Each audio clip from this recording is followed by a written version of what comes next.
किसान भाई नमस्कार, राम राम। मैं हूं आपका किसान दोस्त विजय और आप देख रहे हैं इनोवेटिव फार्मर्स यूट्यूब चैनल। किसान भाइयों, आज के इस वीडियो में हम बात करने वाले हैं बकरी पालन के बारे में। तो आज के इस वीडियो में हम जानेंगे कि किस तरीके से किसान भाई बकरी पालन कर सकते हैं और हमारे जो युवा हैं वो किस तरीके से बकरी पालन से एक अच्छा मुनाफा कमा सकते हैं। तो चलिए शुरू करते हैं आज के इस वीडियो को। तो पहले तो आपका बहुत बहुत स्वागत है हमारे चैनल पर। और जो युवा और जो किसान भाई आपको देख रहे हैं उन्हें आप थोड़ा सा अपना परिचय बताइए। मेरा नाम बेरूलाल गायरी, गांव मानमथारा, पोस्ट भीमल, तहसील मावली, जिला उदयपुर, राजस्थान। जी, तो सबसे पहले हम जैसे कि ये जानना चाहेंगे कि आपने अपनी जो पढ़ाई की है और उसके बाद जो जॉब की, तो उसके बारे में आप थोड़ा बताइए किस तरीके से आप ये बकरी पालन में आए। मैंने जो ही पढ़ाई छोड़ी, पढ़ाई छोड़ते ही मैं पढ़ाई मैंने बीए फर्स्ट ईयर की।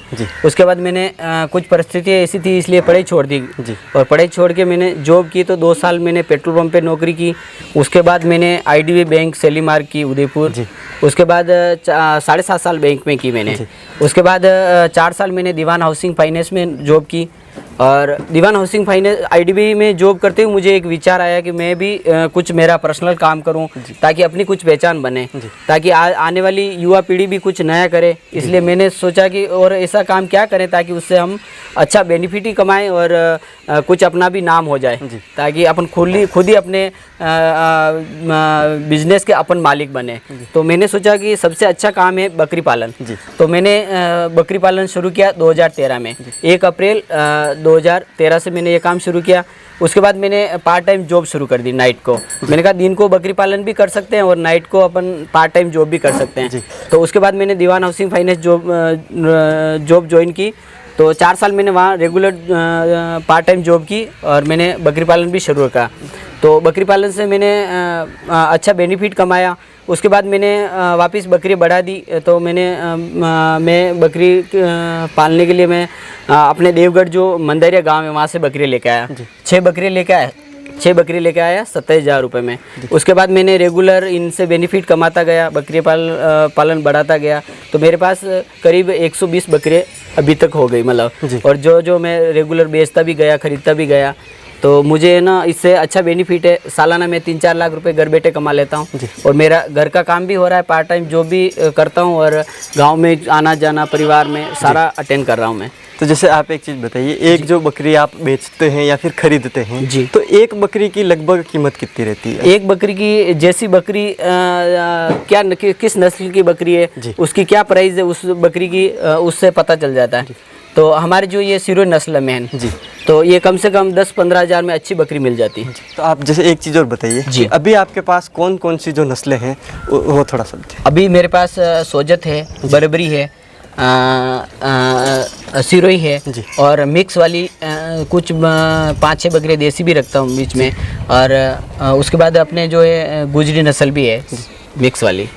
उसके बाद जैसे एक बकरी जैसे हम देखते हैं कि साल में 2 बार ब्याती है। हाँ, 2 बार ब्याती। तो एक बकरी से अगर हम देखें एवरेज तो सालाना कितना हम मुनाफा एक बकरी से ले सकते हैं? एक बकरी अगर 2 बच्चे देती है तो सालाना कम से कम 15-20 हज़ार रुपये दे देती है।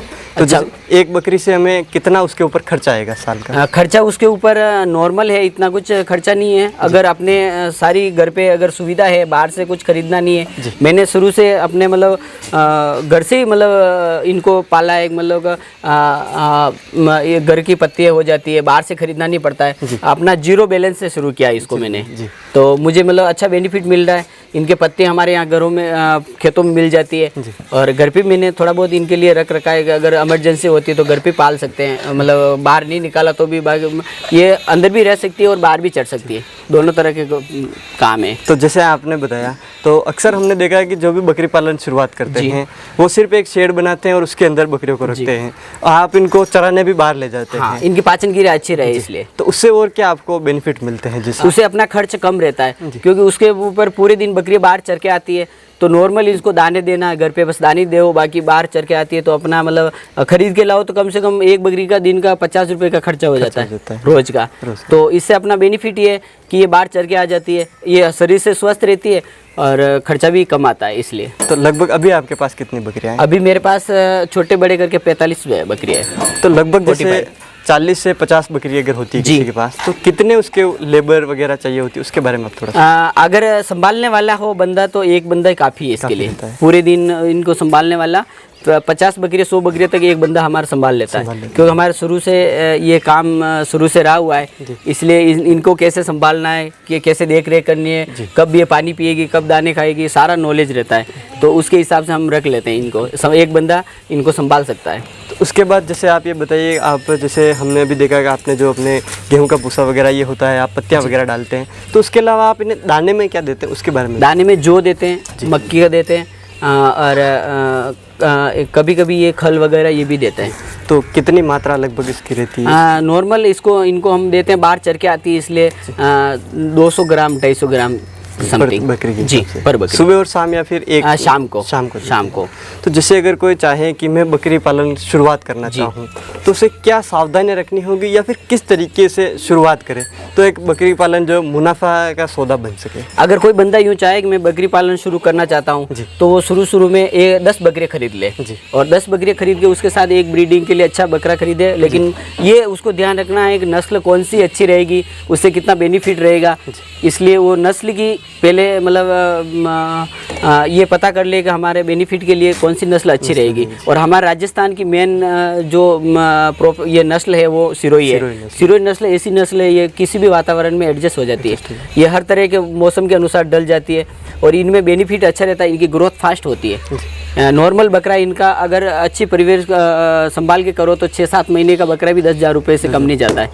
इसलिए तो उसके बाद जैसे कि आपने बताया कि आपके पास जो आपने बकरा तैयार किया था, उसके ऊपर कुछ अवार्ड वगैरह भी आपको मिले हैं जी। तो जो भी आपको अवार्ड वगैरह मिले हैं तो उनके बारे में भी आप जी। मैंने एक बकरा तैयार किया, उसका नाम मतलब टाइगर नाम से था वो मेरा, उसको मैंने अच्छी तरह से पाला, तो वो बड़ा जो ही वो अच्छा, मैंने उसके मतलब फेसबुक पे भी वीडियो डाले। तो एक बार राज्य अपने उदयपुर जिला स्तरीय एक पशु मेला लगा, तो उसमें मेरे एक दोस्त ने फ़ोन किया कि अगर आपका बकरा यहाँ आप लाओ, मैं पार्ट टाइम जॉब करता था तो ड्यूटी पे था, मेरा फ़ोन आया कि आप एक बकरा आप यहाँ लाओ, आपका बकरा फर्स्ट आएगा। मैंने कहा देखो मैं मेरे वो बकरे का वीडियो भेज देता हूँ, अगर बकरा मेरा फर्स्ट आए तो ही मैं वहाँ लेके आऊँ। तो उन्होंने बोला कि आप लेके आओ, मैं लेके गया। तो जो ही मैं लेके गया तो वहाँ की जो जितनी भी पब्लिक थी सारी दौड़ के बकरे के पास देखने के लिए आ गई, कि उन्होंने भी पहले ऐसा बकरा नहीं देखा हुआ था। तो फिर जो ही देखा, और एक दिन वहाँ रहा मैं, तो मेरा बकरा राज्य उदयपुर जिले में फर्स्ट आया। तो उन्होंने मुझे कहा, डॉक्टर सब थे कि आपका बकरा बहुत अच्छा है, शानदार है, इसका अगर नंबर आपके मतलब राज्य स्तरीय मेला लगा तो उसमें ये सिलेक्ट होकर आ सकता है। तो जो मैंने उसको वापस उसको अच्छी खुराक की और उसकी हेल्थ अच्छी बनी, उसके बाद उन्होंने सेलेक्ट कर मुझे फ़ोन आया जयपुर से कि आपका बकरा राज्य स्तर पे लाना है, उदयपुर सिटी कॉलेज में मेला लगेगा, वहाँ पे आपको इसको भी लाना है। तो मैं वहाँ लेके गया, 3 दिन तक सारा खर्चा सरकार का रहा, और मेरा बकरा मतलब अच्छा उसने मतलब नाम कमाया, इसलिए सबसे बड़ी खुशी है। लेकिन वो 8 महीने पहले ही अब उसकी एज पूरी हो गई, इसलिए ऑफ हो गया। तो जैसे उसके बाद हम ये जानना चाहेंगे कि जैसे आपने बताया कि अगर कोई शुरुआत करता है तो क्या सावधानियां रखनी चाहिए, वो सारी चीज़ें हो गई। उसके बाद जैसे आप एक चीज़ बताइए कि जैसे कोई भी बकरी पालन कर रहा है या फिर आपको काफ़ी एक लंबा टाइम हो गया, तो ऐसी कोई आपको विशेष बीमारी वगैरह इसमें दिखी या फिर ऐसा कुछ हुआ तो वो थोड़ा सा आप बताइए। जी, बीमारी नॉर्मली इसमें बकरियों में बहुत कम आती है, लेकिन अपन सावधानी यही रखें कि इनकी मतलब साल में एक बार डिवॉर्मिंग कर ले, एल्बेंडाजोल है, ऑक्सोक्लाइड है, ये दवाई दे दें, और इनका टीकाकरण है, टाइम टू टाइम टीकाकरण करवा दें, तो बकरी बीमारी का कोई चांस नहीं रहता है। ये लोगों की वो यूँ गलत सोच रहती है, एक बीमारी आ जाती है बकरियों के, ये हो जाता है वो हो जाता, लेकिन नहीं होता ऐसा। एक थोड़ा सा आप बताइए, आपका जो सुबह से शाम तक का जो बकरी का शेड्यूल रहता है, जैसे अभी हम देख रहे हैं आपने छत के ऊपर बकरी पालन को भी कर रखा है, तो आपका शेड्यूल क्या रहता है वो आप थोड़ा सा बताइए। जी, बकरियों का यूँ है, मेरे मतलब मैं घर पे अकेला हूँ, पापा है नहीं है, इसलिए तो क्या कि थोड़ा मुझे बाहर जाना पड़ता है, तो रात के लिए इनके सेफ्टी के लिए मैंने इनके 1500 स्क्वायर फीट का अलग से मकान बना लिया। तो ये मतलब इनकी इच्छा हो तो छत पे बैठो, इनकी इच्छा हो तो नीचे बैठो, और इनके लिए मैंने सेट बना रखे। इमरजेंसी सुबह उठते ही इनको एक बार थोड़ा सा ये अपने चने का ये भूसा है ये खिला देते हैं, ताकि ये जो ही यहाँ से निकलेगी तो पानी पी के फिर चरने जाएगी, तो पूरे दिन चरेगी, शाम को 4-5 बजे के करीब वापस घर आ जाती है। फिर इनको जो ब्याई हुई बकरियाँ हैं, जो नहीं ब्याई हुई उनको दाने की ज़रूरत बहुत कम पड़ती है, जो ब्याई हुई है उनको सबको दाने दे देते हैं। इसलिए। तो उसके बाद जैसे कोई आपकी एक बकरी है, जैसे कोई ब्याने वाली है या फिर ब्याह चुकी है, तो उसके आप देख रहे हैं किस तरीके से करते हैं? हमें जब ये बकरी क्रॉस होती है तो हमें पता रहता है कि ये उस टाइम हुई है और इस टाइम ब्याने वाली है, तो उसका हम ध्यान ये रखते हैं, रात को भी उसकी देख रेख करते हैं कहीं वो ब्याह तो नहीं गई है, उसका बच्चा सही हुआ है कि नहीं है। वो जब तक वो ब्याहती नहीं तब तक उसको रात को 3-4 बजे 3-4 बार भी उठना पड़ता है, तो हम उसको देखते रहते हैं। और जो वो आवाज़ कर देती है, जो ब्याहने वाली होती है, बच्चा सही है कि नहीं है, उसके अनुसार हम ब्याह देते हैं। फिर उनका बच्चा व्यवस्थित साइड में रखते ताकि कोई बकरी उसके ऊपर पाँव वाँव कुछ नहीं रखे ऐसे। उसके बाद जैसे एक बात आई क्रॉसिंग की, तो सबसे मेन चीज़ बकरी पालन में यही है कि अगर हमें अच्छा एक प्रोडक्शन चाहिए या फिर मुनाफा चाहिए तो क्रॉसिंग के अच्छा ब्रीडर चाहिए उसके लिए। तो उसके लिए आप क्या सावधानी रखते हैं, या फिर जो बकरा आप सेलेक्ट किया है आपने या फिर करते हैं, तो उसमें क्या ध्यान रखते हैं, उसके बारे में आप थोड़ा सा? उसके लिए हम ये कि उसको ब्रीडर के लिए अच्छा ब्रीडर चाहिए ताकि वो मतलब हष्ट पुष्ट हो, अच्छा वो उसके जो जब बचपन से वो बनता है ब्रीडर हम इन बकरियों के भी अंदर से रखते हैं, उसमें पता चल जाता है कि ये बच्चा अच्छा बन रहा है, तो इसके लिए इसके जो वापस रिटर्न बच्चे जो आएंगे वो अच्छे आएंगे। इसके लिए उसके लिए हम ब्रीडर अच्छा ही रखते हैं। इसलिए मतलब अभी मैंने 2 ब्रीडर थे मेरे पास, अभी मैंने बेचे ईद पे, एक तो मैंने 25,000 में बेचा है, एक 19,300 में बेचा है। 2 ब्रीडर थे। जो मेरे टाइगर तो था राजस्थरी आया उसके ही बच्चे थे। तो जैसे हम ये जानना चाहेंगे, आप बता रहे हैं लगभग आपने 2013 से इसकी स्टार्टिंग की है, तो आपका जो हाईएस्ट आपने एक साल में कितना प्रोडक्शन लिया है और कितनी बकरियां बेची है, और एवरेज आपका जो साल का मुनाफा रहता है वो आप थोड़ा सा बताइए। मैं हर साल नॉर्मल 3-4 लाख रुपए की बकरी निकालता हूँ। मतलब यूँ का जो मतलब अच्छी ब्याने वाली होती है, तो मेरे ये आसपास के लोग, गाँव के लोग हैं, वो मतलब अच्छे दूध पीने के लिए मेरे यहाँ से बकरी खरीदते हैं। मतलब सिरोही नस्ल की अच्छी जो ब्याने वाली होती है उसी समय आ जाते हैं, पहले बोल देते हैं कि ये बकरी हमें खरीदनी है। तो नॉर्मल मैं सालाना कम से कम 3-4 लाख रुपए बकरे बेचता हूँ, बकरी बेचता हूँ। इनके खाद दूध मिला के कम से कम 4 लाख रुपए 4.5 लाख रुपए सालाना में कमा लेता हूँ। काफ़ी अच्छी बकरी पालन की संबंधित जानकारी दी, उसके लिए आपका बहुत बहुत धन्यवाद। तो किसान भाई, उम्मीद है कि आपको हमारा आज का जो वीडियो था बकरी पालन से रिलेटेड वो काफ़ी ज़्यादा पसंद आया होगा। अगर आप इससे संबंधित और भी कोई सवाल पूछना चाहते हैं तो आप अपने कमेंट बॉक्स में ज़रूर पूछ सकते हैं। उम्मीद है कि आपको हमारा वीडियो पसंद आया होगा। अगर वीडियो पसंद आए तो वीडियो को लाइक करें, साथ ही दूसरे दोस्तों तक इस वीडियो को शेयर जरूर करें। मिलेंगे इसी प्रकार की एक और इंटरेस्टिंग जानकारी के साथ अगले वीडियो में, तब तक के लिए धन्यवाद।